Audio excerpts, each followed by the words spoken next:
What's up, guys? Hello. William and Veronica, real estate team. we're back at it.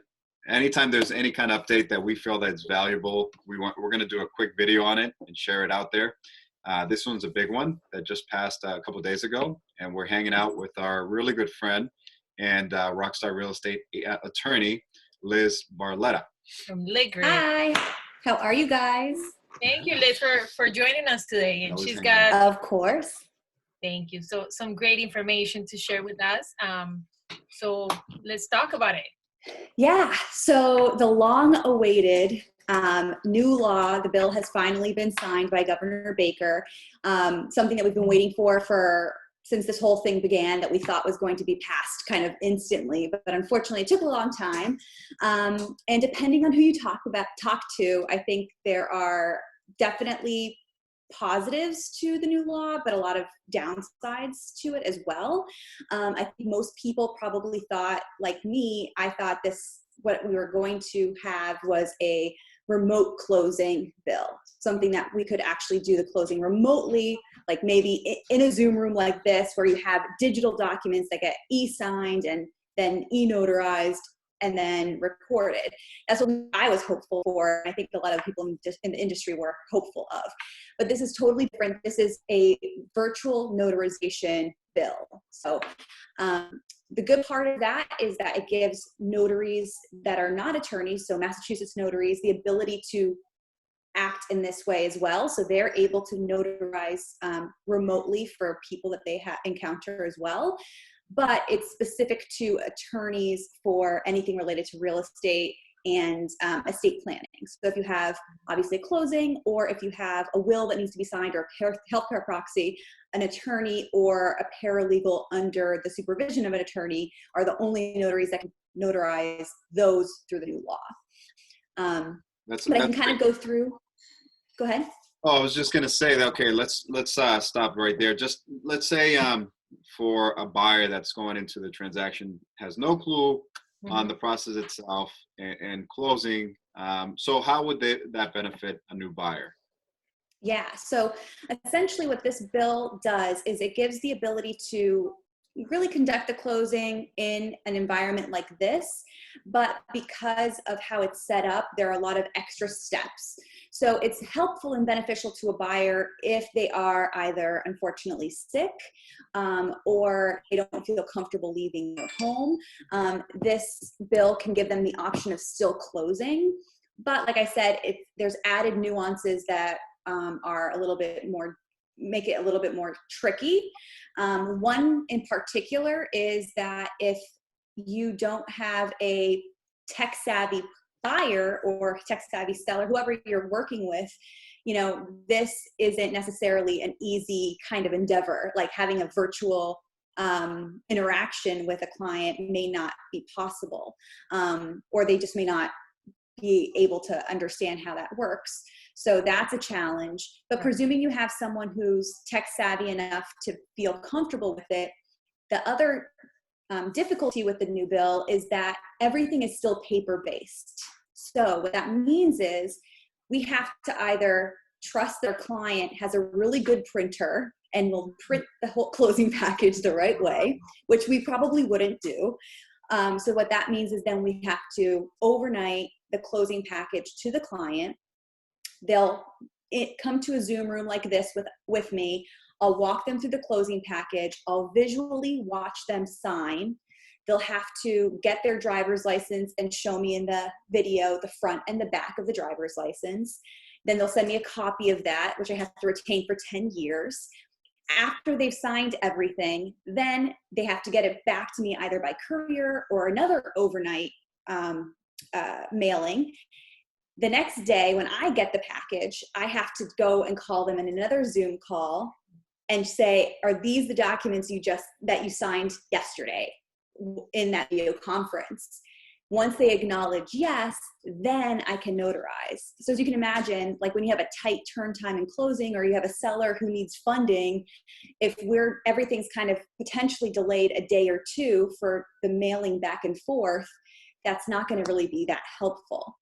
So I think that the law really is most helpful when you have maybe somebody who's refinancing, because with refinance mortgages, if you live in your property as your primary residence, there's a 3-day period that you have to wait, called the rescission period, that allows basically the borrower to get cold feet and cancel the loan if they don't want to proceed.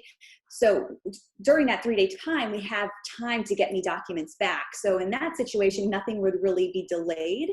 But with the purchase, you would really have to have a very flexible seller who would understand that documents will probably be delayed a day at least for recording, if not 2, depending on when I get a closing package. Because if I don't get a closing package until the day of closing, then that's 2 days from closing for me to actually get the physical copies back.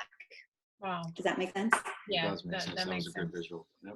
Right. So obviously it's good that they finally passed the bill. Yeah. We've been talking about this. Liz, how long is this going to be in place? Yeah. So it's a very strict deadline of 3 days after Governor Baker lifts the state of emergency for COVID-19, then it's no longer acceptable. So it's just a very, very temporary order. The other thing that's a little bit quirky is that as the attorney, we have to have, we'll sign an affidavit saying that this was conducted in a virtual way. We have to keep that for 10 years. We have to keep the driver's license copy for 10 years. And also we have to record the interaction with the client at the front the first time and the second time and keep that for 10 years. So there's a lot of, just documenting, because we don't want to be in a situation where people are saying that they didn't, properly get something notarized and it wasn't their free will, etc. Right. Okay. A lot of quirky things with this new bill. And any other stipulations on who could use the service? Yeah. So just looking through the little requirements, there's sort of things that are kind of up to that us in the industry are just kind of talking about whether it even makes sense to conduct a closing like this, right. Because of the potential liability. A lot of practitioners out there, if they are watching, make sure you call your malpractice insurance carrier and make sure that they actually cover these types of things. Also, depending on the title insurance company, they may require a certain method of virtual like conferencing, because the law doesn't specify like Zoom or anything like that. So, but some title insurance companies may be specific and say, we will only accept recordings of Zoom calls. Or whatever they may say. And then the other aspect too is making sure your lender allows for this.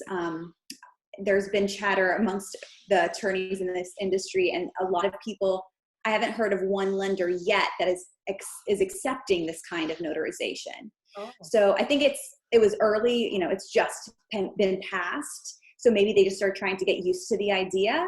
Right. But as of now, all the lenders we've asked so far haven't given us the approval to do this even yet. So, wow. But that doesn't necessarily mean like a deed or a power of attorney wouldn't be able to be signed in this capacity, because the registry accepts it. It's just for the mortgage. Some lenders right now haven't really been excited about this prospect. Right. And just for whoever is watching this, it's, it applies more to a buyer, I believe, than a seller. Correct. When we're talking about the lender approving type of. Exactly. Okay. All right. Great. Awesome. Anything else down the pipeline that we're waiting on? Maybe some laws that are in the pipeline being waited. Nothing that's really been crossed my radar. The last, besides this, the week before that, there was the new moratorium on evictions and foreclosures that is, putting a lot of stress on landlords, because there are a lot of nuances there that are restricting their ability to collect rent. So it's nothing that's currently in the pipeline that I'm aware of that's going to affect our industry. This was the really big one that we were all waiting for. We've been talking about this one for a bit. Well, awesome. Yeah. Liz, you're always great. You always have great information for us and for everybody else. Thank you. We're going to paste your information right there in the comment section. Feel free to reach out to Liz Barletta rock star real estate attorney. Yeah. Any And questions? With any questions. Yeah, she's a wealth of knowledge. You know, anything you have as a lender, a tenant, a buyer or seller, please reach out to Liz or reach out to ourselves. Help buying or selling real estate in Massachusetts, give us a call. William and Veronica. That's right. Absolutely. And our phone number is 617-842-2088. And we'll place that information here as well. Awesome, Thank you guys. so much. Thanks, Liz. Thanks, Liz, for hanging out. Thank you, guys. Thank you. Talk to you soon. See ya. Bye. Bye.